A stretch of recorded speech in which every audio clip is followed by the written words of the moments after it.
เอาเก็บผักข้างนอกคือเก้าพี่น้องเลยมันนี่ไปเก็บผักอันนี้มันนี่นะคือผักซอยหมาเนาะเรือฟังหมานี่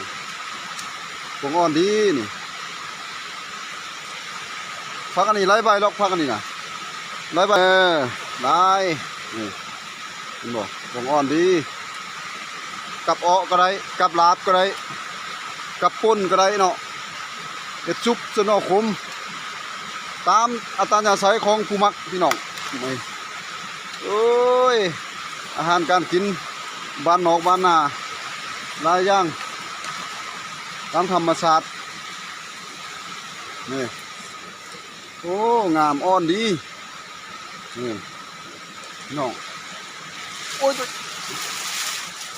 โอ้เนี่ยมีหางมดชมเลยนี่ป่านี่ลายซ้ำเจ้านี่นะนี่เคยกินดิบ่โอ้ยหมดชม